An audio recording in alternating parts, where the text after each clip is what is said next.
Welcome to my art journey. I'm Roger Snell. My other studio is a couple 100 square miles in size from Kentucky's capital to the Appalachian Mountains, but 4 days of rain means it's time for some indoor work.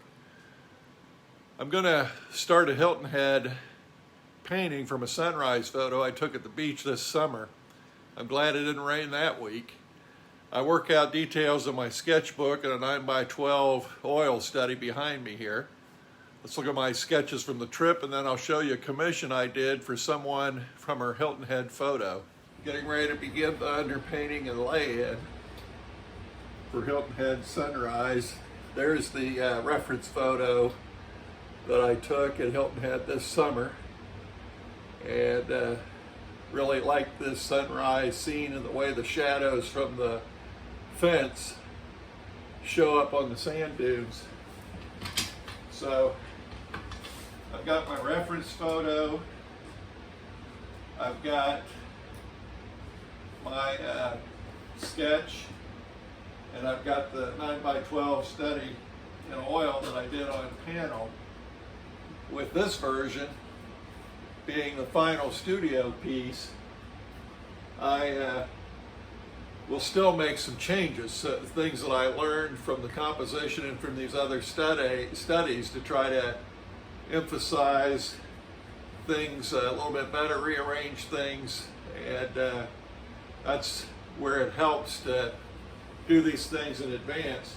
With my plein air paintings, I have only 2 hours, sometimes up to 4 hours, to try to capture everything in front of me, and that's why a lot of them are just regarded as studies, and sometimes they get to a finished level, but I don't sweat the details. I don't worry about that a whole lot, because what I want to do from all of the paint outs this year, and so far I counted, I've been on 25 on location paint outs this year, and there's about 5 or 6 more yet to come through October, maybe more than that if the weather holds up. In November, sometimes we get some really nice Novembers that are like fall, wonderful days. So I'll take the best of those studies, and during the winter, the cold and dreary days, look to do some more studio paintings. So hope you enjoy watching along as I show the step-by-step on this one, which will probably take several days. I want to do it right and get it to where I'm satisfied with it. So we'll get the horizon line about a third of the way up. I've got a lot of odorless mineral spirits here to make this real thin. I want this under layer to go on nice and light, so that I can go over it with additional layers of paint and it'll go on well. So that'll be the horizon line.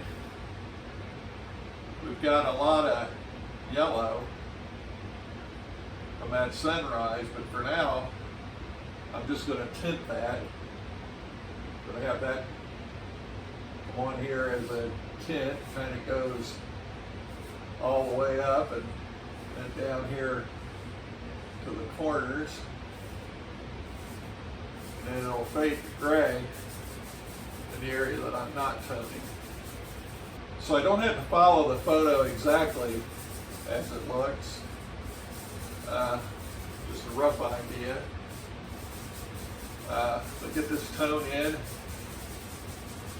and then I want to follow these values, or get close and follow the value for the final layers of color and paint as they go on. And by laying it in with these nice wet mineral spirits, I'm using yellow ochre as my color, but by doing these thin coats of odorless paint thinner, I can wipe out areas and make it lighter, or I'll go back in some spots and make things darker. So now we need to figure out, we're going to have the grass, seagrass, sea oats here, and it's going to come down about here, and then there's a fence, and I'll map that out too. And there's a fairly dark area here at the base. Get that all mapped out. Shadow down here. And now what I haven't decided, I don't think I'm going to put this snow fence or sand fence, I guess is what it is, in Hilton Head. I don't think I'm going to put this main one in the foreground. I want the sunshine or the sunlight and the shadow to really show up on the dune here. And that's probably what I'm going to correct in this painting, or try to improve upon. This is kind of the fun part because you don't really sweat details a whole lot. If I don't like the structure of the layout, I can just wipe it off. And I might be a little too far forward with this because I really want those shadows to show up here on this dune. Yeah, I don't like that. I need this up higher. So just wipe it out. Because I want these shadows to really be the key that leads you into the painting and the reason for doing the painting. So let's try that again. Shadows come this way. And then they this way, and then they begin to turn, and that's how we figure out the position of the sun. There's these lines. That's how we line up the sun's spot. Blend that all in. Now I want to shape these dunes a little bit more dramatically. This is the darkest because it's a straight vertical, so it's catching the least amount of sun or reflection. Those will all be things that I'll take care to deal with. Drift of sand and hitting that fence. This post is dark. A lot of dead area here, but you know, there's some talk about having peaceful, calm, restful areas of painting. So we got a whole lot going on here. This might be okay. We will have some grasses that extend all the way up to here. Got to figure out how far down to bring the water. I like where it disappears behind this oaks and it comes down a little bit lower. So more water. Because in one of the sketches I liked how the fence cut through the line of the beach. So we'll bring it there.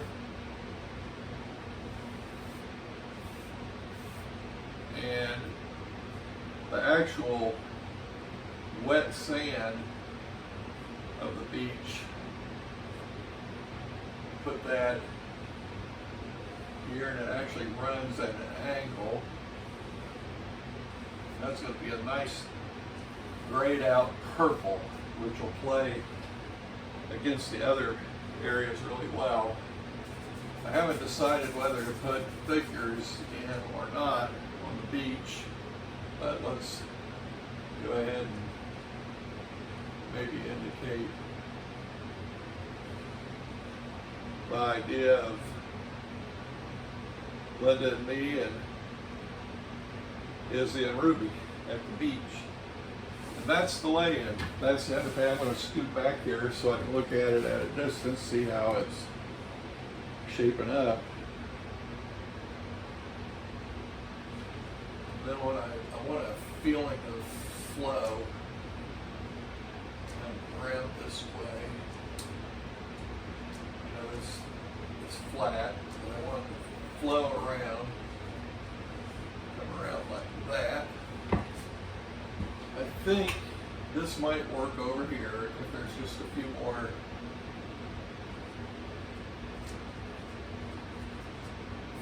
interesting footprints in the sand that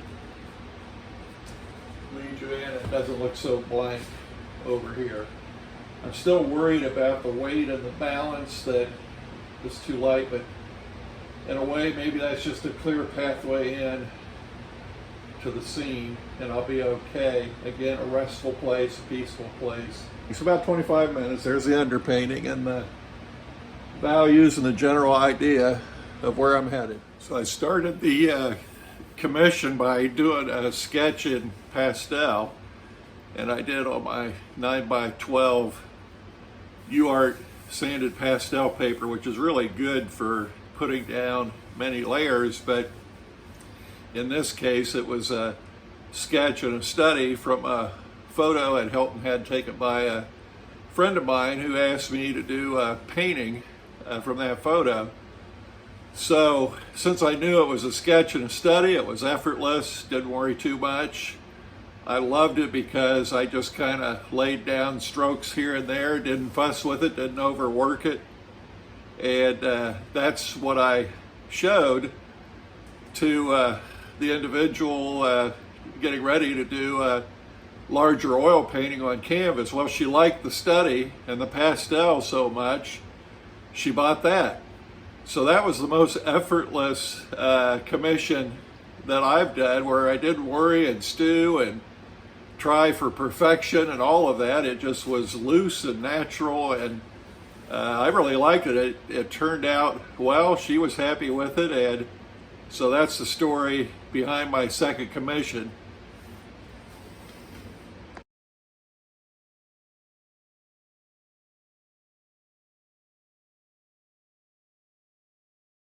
So I got Linda's opinion and moved the painting into a living room so I could get back farther. And Linda wants more ocean. So that's an easy enough adjustment. Okay, now for the next stage of the painting, I'm going to try something that I learned from my professional instructor, Bill Fletcher. I took in-person classes. Very first professional lessons I ever had was a couple of years ago, and it was the greatest progress I ever made with my paintings. And he has started Zoom classes where you can still get feedback on your individual art. And in some ways, I'm surprised that it is just as good as the in-person class, because now you can slow down the video, you can stop, you can look, you can rewind, and go over the key principles that he teaches. The point is, one of the things that he gives a great tip on is about analogous colors. And I'm not going to steal his thunder and try to duplicate what he teaches, but I am going to show how it applies to my painting, and in the description I'll give a link to his website and where you can find out. Anybody anywhere in the world can take lessons, and Bill is fantastic, but I don't want to steal his thunder. It is a paid class and he deserves all the credit. But what I'm working from is this color wheel, and yellow or yellow-orange is what I see as the dominant color, or what Bill calls the mother color. And you mix that, the mother color, in the center, and then work into the edges all the other colors right next to it on the color wheel. So in this case, it would be yellow-orange, yellow-green. You might go over to the orange, you might even go over to the green, but probably not that far. And then the complement to yellow, the color exactly on the opposite side of the color wheel is violet or purple. Well, purple works out perfectly in this painting for the shadows and for the sky up in this corner. It'll be kind of a grayed down purple, and even the wet sand can be a gray version of that purple. So that's what I'm going to work with. I'm going to be mixing a big batch of yellow, and then on the fringes working the other colors around it. And the principle behind analogous colors is things are harmonious, unified. They go together well. So it was timely that he taught that lesson as I got ready to tackle this. So kudos to Bill. Some of the best paintings I've ever done are because of his coaching and his help. I've also had help from George Gow, who during COVID for the 2 years volunteered to coach and help me, and just appreciate how collaborative artists are. They all realize we're on different tracks and different paths of learning, and so willing to share, and I appreciate that. Someday maybe I'll get good enough that I can help others and return the favor, pay it forward.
is a lot of fun, just being direct strokes and expressive, and instead of really blending. I mean, I'm smoothing out edges, but I'm doing it with paint and a variety of colors that are same value, but it's all within that analogous range.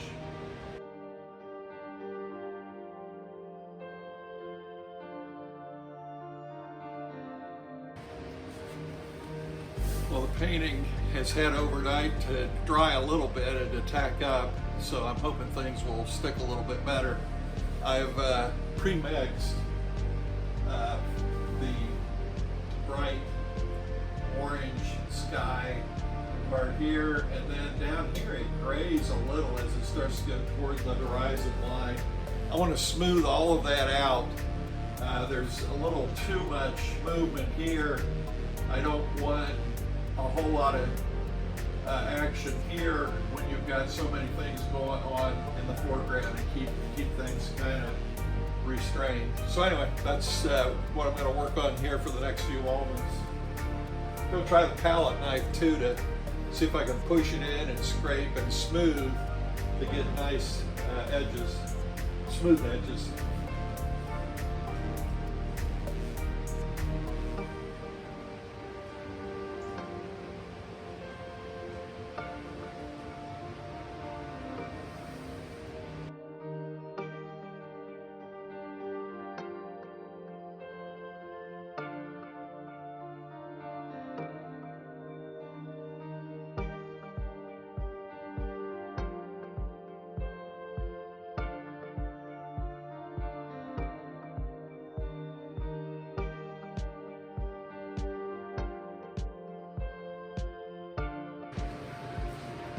So here's something I'm trying for the first time to make sure my horizon line is perfectly straight.